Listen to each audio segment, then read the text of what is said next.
When Israel was a nation, they agreed to a set of covenant laws at Mount Sinai as part of a special contract with Yah. It meant that they were to be his people, and he would in turn be their Elohim.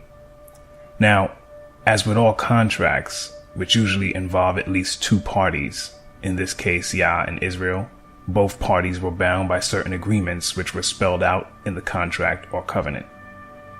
The ancient people of Israel were told that if they obeyed the laws of the covenant, they would have Yah's protection and be showered with many blessings. If they disobeyed, they would receive punishment and suffer many curses. Sadly, our ancestors chose the latter, and following that fateful decision, the nation of Israel was thereafter thrust into a series of events that eventually resulted in a time of trouble and punishment whose ill effects are still felt to this very day. $890. That's a good buy. $890. All right. Before long, ancient Israel experienced a civil war and eventually split into two kingdoms, with the tribe of Judah leading a two-tribe kingdom to the south and 10 tribes forming a kingdom to the north. After a period of self-rule, the independence of the northern kingdom was threatened by the Assyrians. We get that account in the book of 2 Kings. Hoshea, son of Elah, began to rule over Israel in the 12th year of King Ahaz's reign in Judah. He reigned in Samaria 9 years. He did what was evil in Yah's sight, but not to the same extent as the kings of Israel who ruled before him. King Shalmaneser of Assyria attacked King Hoshea, so Hoshea was forced to pay heavy tribute to Assyria. But Hoshea stopped paying the annual tribute and conspired against the king of Assyria by asking King So of Egypt to help him shake free of Assyria's power. When the king of Assyria discovered his treachery, he seized Hoshea and put him in prison. Then the king of Assyria invaded the entire land, and for 3 years he besieged the city of Samaria. Finally, in the 9th year of King Hoshea's reign, Samaria fell, and the people of Israel were exiled to Assyria. They were settled in colonies in Halah, along the banks of the Habor River in Gozan, and in the cities of the Medes. This disaster came upon the people of Israel because they worshipped other deities. They sinned against Yah their Elohim, who had brought them safely out of Egypt and had rescued them from the power of Pharaoh, the king of Egypt. They had followed the practices of the pagan nations Yah had driven from the land ahead of them, as well as the practices the kings of Israel had introduced. This gives us a good picture of why the northern kingdom was punished by being exiled to Assyria. But later, Judah, which was the only kingdom left, also ended up doing that which was not right in the sight of Yah. 2 Kings chapter 24 informs us that the last independent king of Judah, Jehoiakim, reigned for 8 years, practicing evil before Yah unleashed the forces of Babylon on the kingdom of Judah, which ended in that nation being led away captive as well. 70 long years of captivity was experienced in Babylon, and the ancient Israelites witnessed the fall of that empire and the rise of the next. After the 70 years had expired, the new Persian king, Cyrus the Great, allowed the people of Judah to return to their homeland and rebuild. This event was recorded in the scriptures. In the first year of King Cyrus of Persia, Yah fulfilled the prophecy he had given through Jeremiah. He stirred the heart of Cyrus to put his proclamation in writing and to send it throughout his kingdom. This is what King Cyrus of Persia says: Yah, the Elohim of heaven, has given me all the kingdoms of the earth. He has appointed me to build him a temple at Jerusalem, which is in Judah. Any of you who are his people may go to Jerusalem in Judah to rebuild this temple of Yah, the Elohim of Israel, who lives in Jerusalem. And may your Elohim be with you. Wherever this Hebrew remnant is found, let their neighbors contribute toward their expenses by giving them silver and gold, supplies for the journey, and livestock, as well as a voluntary offering for the temple of Elohim in Jerusalem. That second temple was indeed rebuilt, and it existed until the time of Yeshua, who prophesied its ultimate destruction. Sadly, many of the people of Judah rejected Yeshua, as they failed to understand the many prophecies and types that pointed to him, such as those found in Exodus 12 verse 5, Zechariah 13 verse 6, Genesis 49 verse 10, Isaiah 7 verse 14, Micah 5 verse 2, and so many others. Yeshua highlighted their rejection of him in several parables. A notable one is the parable of the evil farmers, which can be found in Matthew 21 verses 33 to 46. And in it, Yeshua reveals what the rejection of the nation he was sent to would result in. Following the fulfillment of the parable of the evil farmers, wherein they murdered the son of the vineyard owner, that being Yeshua, and after the rejection of his emissaries, the fate of Judah and Jerusalem was pretty much sealed. Yeshua prophesied the destruction of Jerusalem and pointed to the future of the people of Judah, which was right in line with the curses of Deuteronomy 28.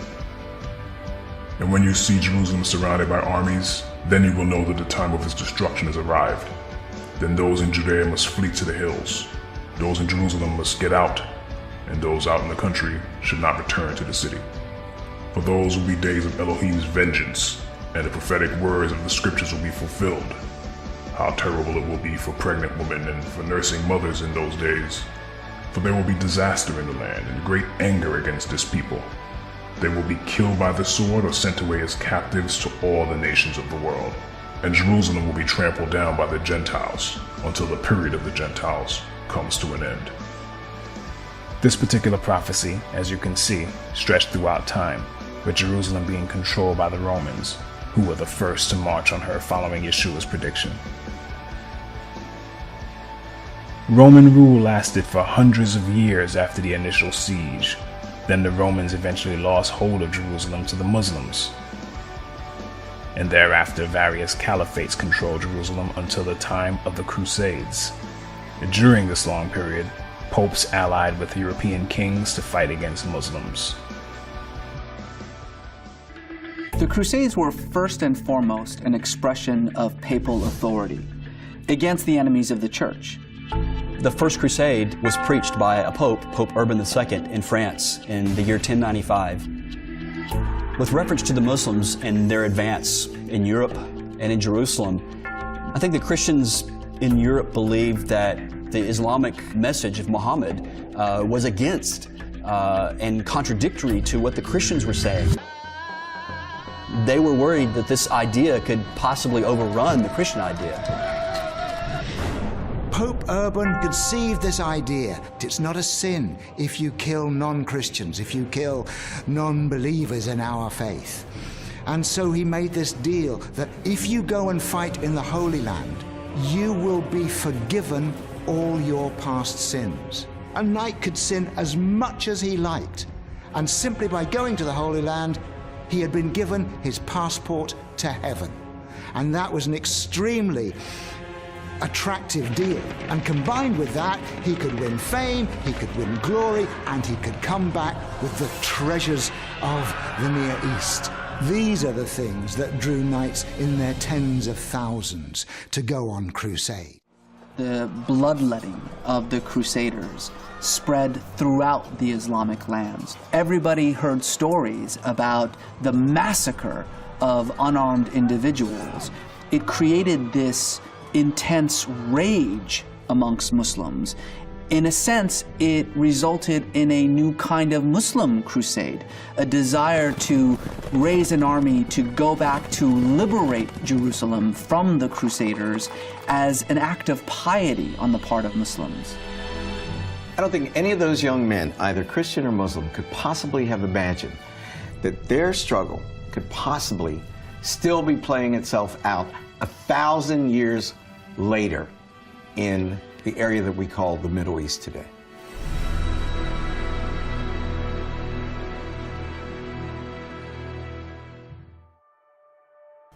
Following the Crusades, control of Jerusalem went from Mongol warriors to Egyptian Mamelukes to the Ottoman Empire, who surrendered Jerusalem to the British on December 9th, 1917.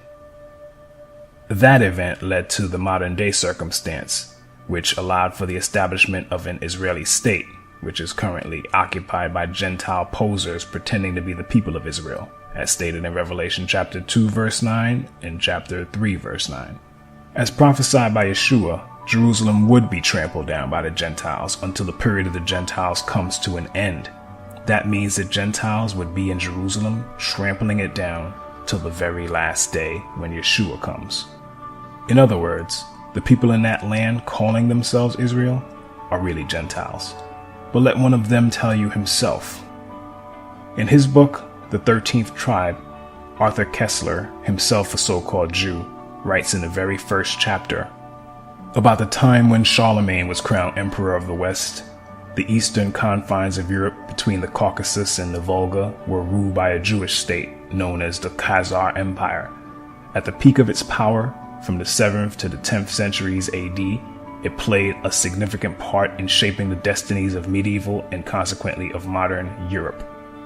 The country of the Khazars, a people of Turkish stock, occupied a strategic key position at the vital gateway between the Black Sea and the Caspian, where the great eastern powers of the period confronted each other.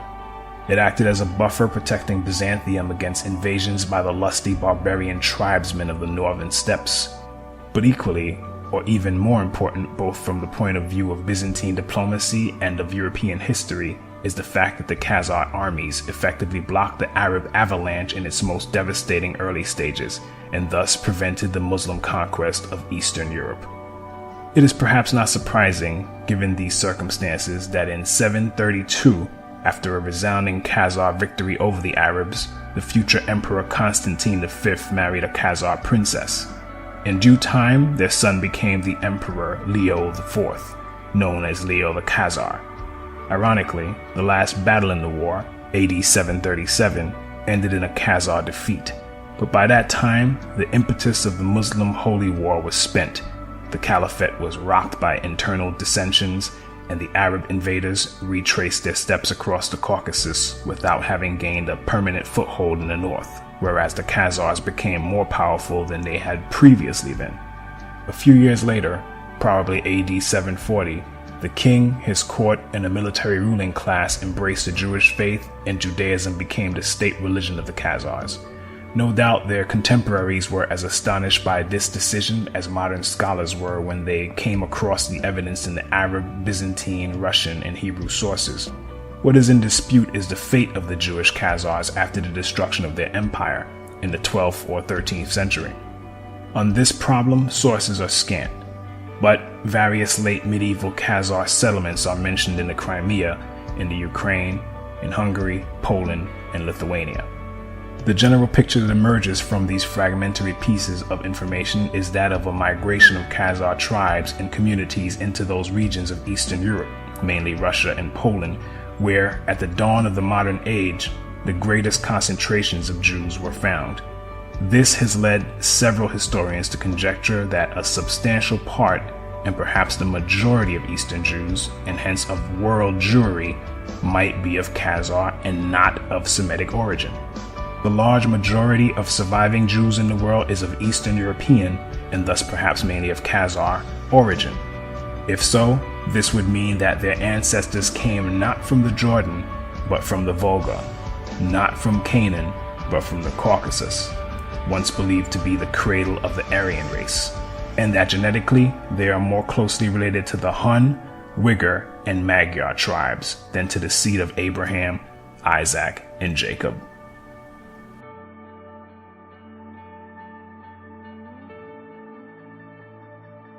Tell me, what did you mean in the title of your book that the Jewish people had been invented? It isn't a provocation. I meant it. I think that the Jewish people was invented. Like the French people, like the Italian people.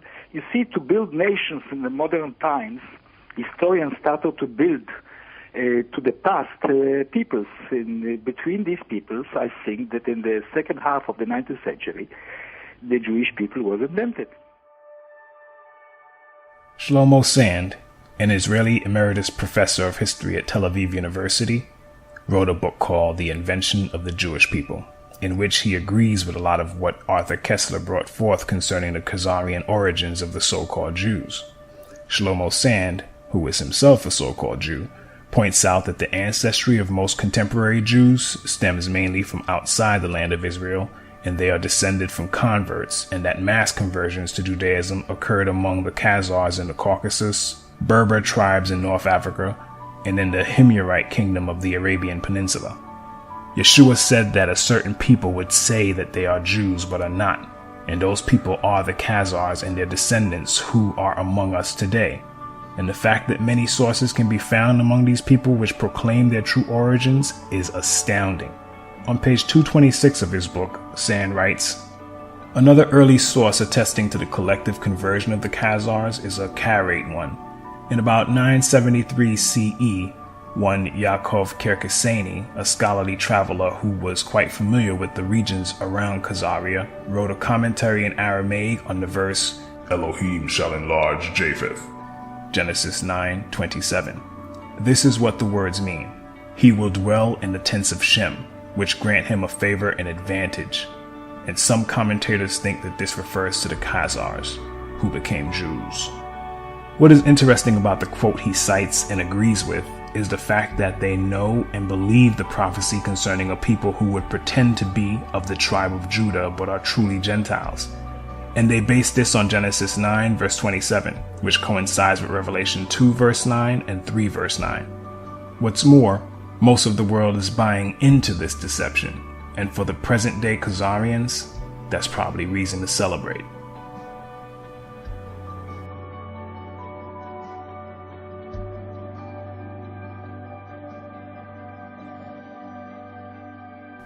But getting back to Arthur Koestler on this subject, he writes, the Jews of our times fall into two main divisions, Sephardim and Ashkenazim. The Sephardim are descendants of the Jews who since antiquity had lived in Spain until they were expelled at the end of the 15th century and settled in the countries bordering on the Mediterranean, the Balkans, and to a lesser extent in Western Europe. In the 1960s, the number of Sephardim was estimated at 500,000. The Ashkenazim, at the same period, numbered about 11 million. Thus, in common parlance, Jew is practically synonymous with Ashkenazi Jew.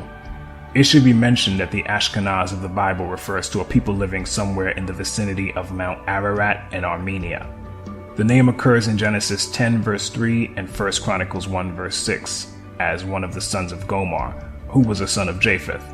Ashkenaz is also a brother of Togarmah and a nephew of Magog, whom the Khazars, according to King Joseph, claimed as their ancestor. But worse was to come, for Ashkenaz is also named in Jeremiah 51 verse 27, where the prophet calls his people and their allies to rise and destroy Babylon. Call thee upon the kingdoms of Ararat, Mini, and Ashkenaz. This passage was interpreted by the famous Saadia Gaon, spiritual leader of Oriental Jewry in the 10th century, as a prophecy relating to his own times. Babylon symbolized the Caliphate of Baghdad, and the Ashkenaz who were to attack it were either the Khazars themselves or some allied tribe. So, as we have seen from the words of Arthur Koestler, historically, the Khazars and their descendants do not identify with Shem.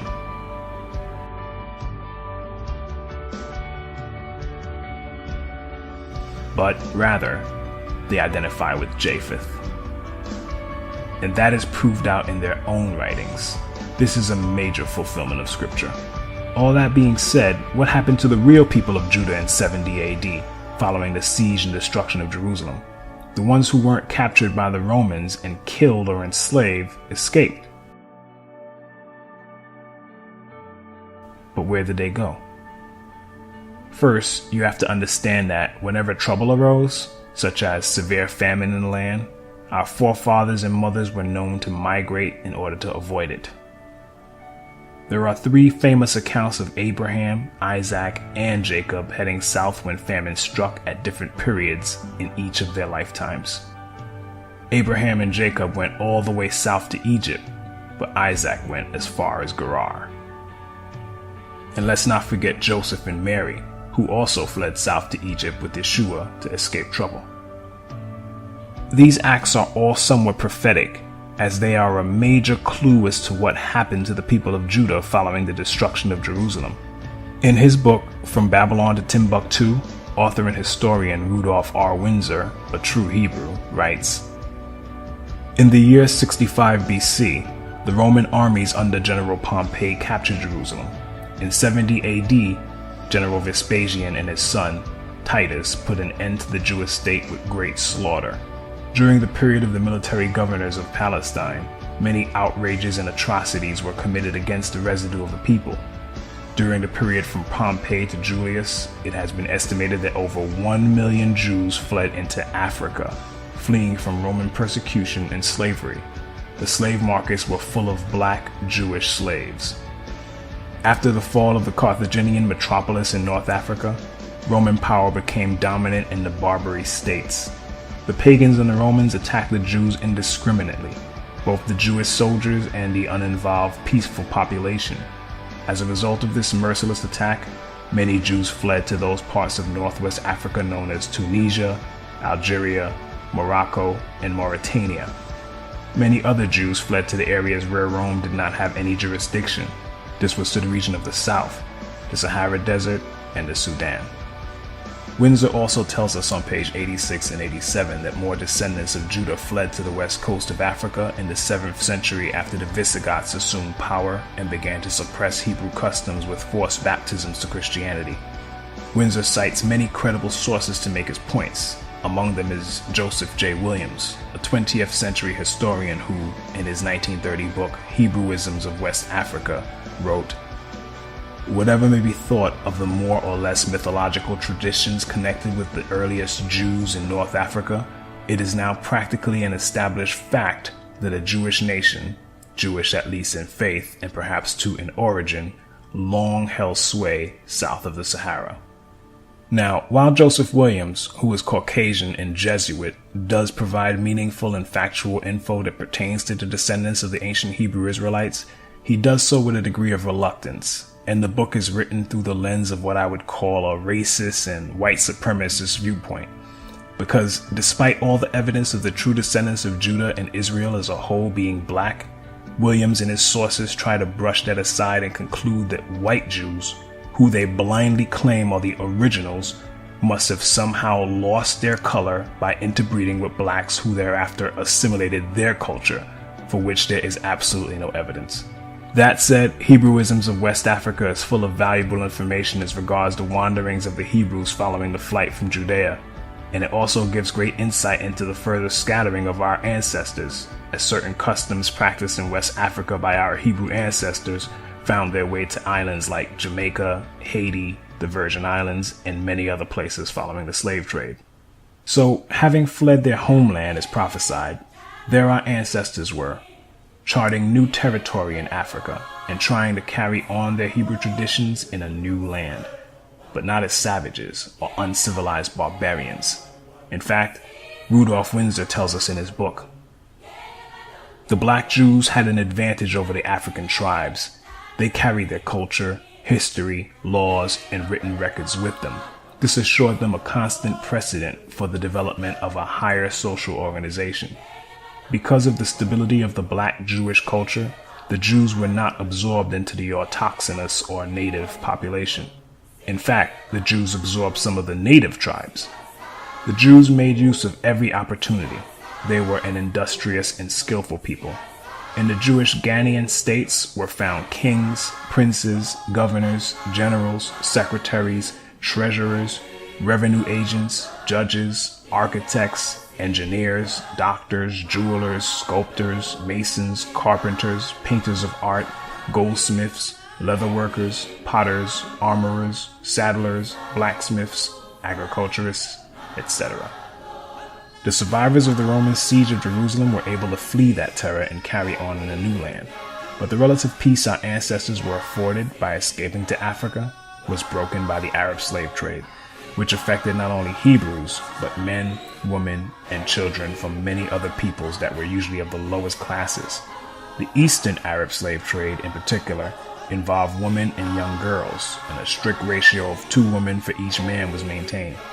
The Arab slave trade, as horrible as it was, eventually gave way to something much worse with the arrival of the Portuguese. Portugal broke from Arab rule somewhere between the 12th and 13th centuries and slowly rose to power. Because of this small European country, slavery would soon go from including people of lower classes from different ethnicities to being forced mainly on so-called blacks from the tribe of Judah. In the early 15th century, Portuguese shipbuilding in Lisbon and Porto adapted to the times, and the result was the caravel, a light and fast aerodynamic vessel that allowed Portuguese mariners to travel south along Africa's Atlantic coast in order to reach the gold-producing regions of sub-Saharan West Africa. After establishing several trading posts and colonies in the region, other markets began to open up, such as the lucrative commerce in India, and overseas expansion resulted from Portugal's many trade networks. The Portuguese became heavily active in slave trading in Africa around 1445, after they discovered the Cape Verde Islands and settled there. Slavery was used to fuel their expanding empire, and slave trafficking became integral to their enterprise. When it became apparent that slavery was big business, a law had to be created to protect it. Thus, the sitting Pope, Pope Nicholas V, issued a papal bull, the strongest command of a pope, titled Romanos Pontifex, Latin for the Roman Pontiff. He issued the bull to King Alfonso V of Portugal on January 8, 1455, and it allowed the king to, and I quote, invade, search out, capture, vanquish, and subdue all Saracens and pagans whatsoever, and other enemies of Christ wheresoever placed, and the kingdoms, dukedoms, principalities, dominions, possessions, and all movable and immovable goods whatsoever held and possessed by them, and to reduce their persons to perpetual slavery. This was basically a license and go-ahead for King Alfonso, who alone was personally named in the papal bull, to send vessels to search out, capture, vanquish, subdue, and enslave Hebrews, particularly the people of Judah, whose existence, kingdom, and territory they were well aware of. The people of Judah were their primary concern, in fact, and they are the so-called Negroes who were rounded up and scattered throughout the four corners of the earth, just as Yeshua said they would be, back in Luke 21, verse 24. They will be killed by the sword or sent away as captives to all the nations of the world. And this also coincides with the curse of Deuteronomy 28, verse 64. For Yah will scatter you among all the nations, from one end of the earth to the other. When I say they were aware of who Judah was, I'm not conjecturing. Proof is in the record. If you do a Google search and type in a new and accurate map of Negro land, a list of results will pop up.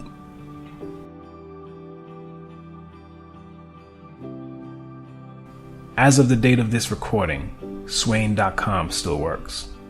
Click on it and a page will open up showing a 1747 map of West Africa by 18th century English map engraver Emmanuel Bowen.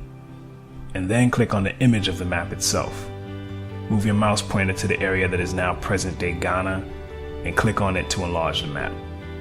Click it again and you will clearly see that what is now called Ghana was once the Slave Coast, which the map maker labeled the Kingdom of Judah, dropping the H at the end. This is where many of the people of Judah were shipped from, like sardines in a can. Yet today, the elites and their paid professors would have you believe that we are Africans or Hamites, when in truth we are Shemites. They themselves know this to be a fact. In Zondervan's Compact Bible Dictionary, for instance, the definition for Ham reads as follows. Ham, the youngest son of Noah, born probably 96 years before the flood, and one of 8 persons to live through the flood. He became the progenitor of the dark races, not the Negroes, but the Egyptians, Ethiopians, Libyans, and Canaanites. They say not the Negroes because Shem is the progenitor or father of the Negroes.